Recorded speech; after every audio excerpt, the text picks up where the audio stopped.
শিক্ষকদের দশম গ্রেড, সরকারি শিক্ষকদের দশম গ্রেড এটা দিতে হবে। এটা একজন শিক্ষকদের ন্যায্য দাবি। এই দাবি থেকে শিক্ষকরা আজকে রাস্তায় নেমেছে, রাজপথে আন্দোলন করছে।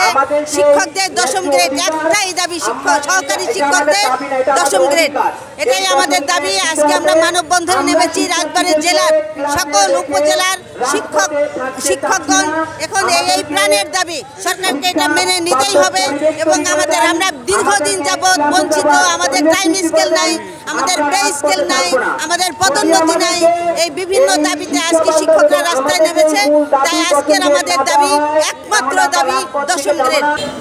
আমরা শিক্ষকেরা, সহকারী শিক্ষকরা আমরা কিন্তু শিশুদের কাজের জন্য বা শিশুদের জন্যই কিন্তু আমরা নিযুক্ত। আমরা সকাল 9টা থেকে 4:30 পর্যন্ত কিন্তু আমরা ওদেরই কাজে থাকি।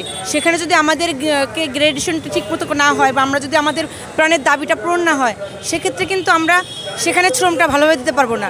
কারণ মানসিক স্যাটিসফাইটা কিন্তু অনেক বড় ব্যাপার। এই জন্য আমাদের প্রাণের দাবি যে আমরা দশম গ্রেড চাই। আমাদের দাবি আদায় করে নিয়ে শ্রেণীকক্ষে ফিরবো। আগামীকাল কি খাবো, কি পড়বো, আমার সংসার কিভাবে চলবে, এটা নিয়ে আমি ব্যস্ত থাকি। তাহলে আমি কিভাবে মানসম্মত শিক্ষা বাস্তবায়ন করব? তাই আমাদের একটাই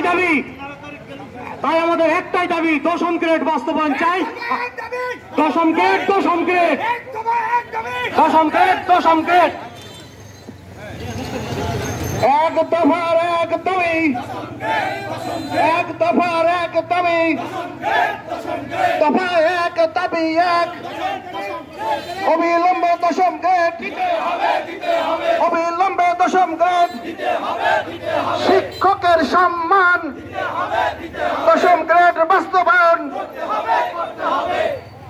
তাই সবার কাছেও আমার আবেদন, বর্তমান যে উপদেষ্টা পরিষদ আছেন, বিশেষ করে ডক্টর মোহাম্মদ ইউনূস প্রধান উপদেষ্টা, তার কাছে আমাদের একটাই দাবি, আমাদের দশম গ্রেড বাস্তবায়ন করে মানসম্মত শিক্ষা বাস্তবায়নের সুব্যবস্থা করবেন। এটাই আমাদের এক দফা এবং এক দাবি। এই দাবি বাস্তবায়ন করুন এবং বাস্তবসম্মত শিক্ষা, মানসম্মত শিক্ষা বাস্তবায়নে আমাদেরকে সহযোগিতা করুন। ধন্যবাদ সবাইকে। ধন্যবাদ জনাব আবুল কালাম প্রধানকে। এবারে বক্তব্য নিয়ে আসছেন নির্ভীক শিক্ষক নেত্রী, উদীয়মান প্রগতিশীল শিক্ষক নেত্রী এবং রাজবাড়ী সদর উপজেলার শ্রেষ্ঠ শিক্ষক জনাব রিনা পারভিন, সহকারী শিক্ষক, সূর্যনগর সরকারি প্রাথমিক বিদ্যালয়। ধন্যবাদ। বিসমিল্লাহির রহমানির রহিম। আসসালামু আলাইকুম। আমাকে নেপোলিয়নের সাথে একটি কথা মিলিয়ে বলতে চাই, আমাকে অর্থনৈতিক মুক্তি দাও, আমি সমৃদ্ধ জাতি দেব। তো একটি সমৃদ্ধ জাতি গড়ে দেওয়ার পিছনে একজন প্রাথমিক শিক্ষকের ভূমিকা আসলে গুরুত্বপূর্ণ। পয়েন্টগুলো ছাড়া আমরা বেশি কিছু বলতে চাচ্ছি না। আমরা কোনো কিছু চাইলেই রাজপথে বা সোশ্যাল মিডিয়া যেখানেই চাই তখনই দেখে আমাদের অনেক বিরোধী কথাবার্তা আসে। তো একজন এসএসসি পাস শিক্ষকের নিয়ে আমি দুটি কথা বলি। আজকে একজন এসএসসি পাস শিক্ষক আপনাকে গড়ে তুলে দিয়েছে দেখে আপনি আজকে বড় বড় কথা বলছেন। তো যদি সেই শিক্ষক আপনাকে এত ডিগ্রি না দিত, আজকে আপনি এত বড় বড় কথা বলতে পারতেন। এই জন্য একজন শিক্ষক শুধু একজন শিক্ষকই নয়, 3 শ্রেণীকক্ষে একজন মাতা, একজন পিতা, একজন অভিভাবক। একজন শিক্ষার্থী নাকের সর্দি থেকে পরিষ্কার করে এমন কোনো কাজ নেই যে একজন শিক্ষক করে থাকেন না বিদ্যালয়ে। একজন শিক্ষক ঝাড়ু দেওয়া থেকে শুরু করে প্রত্যেকটি কাজ করে থাকেন। অথচ আমাদের কাছে আপনি কি চান? আমার অফিসার চাই ভালো রেজাল্ট, অভিভাবক চাই ভালো রেজাল্ট, তারপরে আমাদের সুধী সমাজ চাই ভালো অভিভাবক, ভালো শিক্ষার্থী। কিন্তু আমরা যখন চাই তখনই আপনারা চুপ হয়ে যান। যখনই আমাদেরকে বলা হয় যে কেন দশম গ্রেড কেন প্রাইমারি শিক্ষকরা পাবে, দশম গ্রেড কেন পাবে, তারা তো মানবতার পেশে নিজেরা নিয়োজিত করেই এসেছেন, মানলাম। কিন্তু অন্যান্য ডিপার্টমেন্টের যে শর্ত ছিল তারা কি সেই গ্রেড পরিবর্তন করেননি? আপনারা একটু খোঁজ নিয়ে দেখেন, তাদের সেই গ্রেডও পরিবর্তন হয়েছে।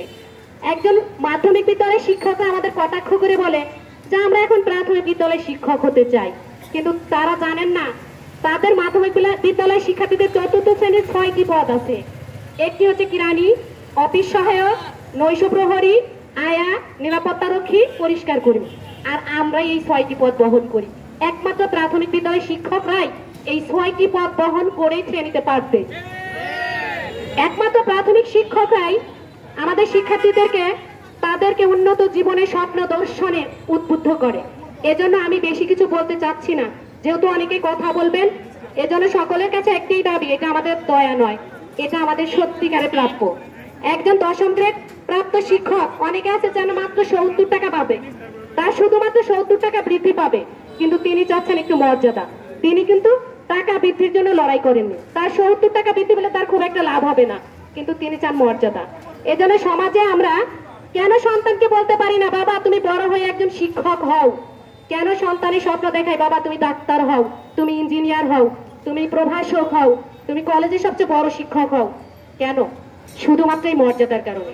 সুতরাং যদি মর্যাদায় আমাদেরকে মহিয়ান করতে চান, আমাদেরকে যদি মর্যাদার দিক থেকে শ্রেষ্ঠ সন্তানকে গড়ে তোলার সুযোগ দিতে চান, তাহলে 10ম গ্রেড, 10ম গ্রেড, 10ম গ্রেড, 10ম গ্রেড, 10ম গ্রেডের বিকল্প নেই। ধন্যবাদ।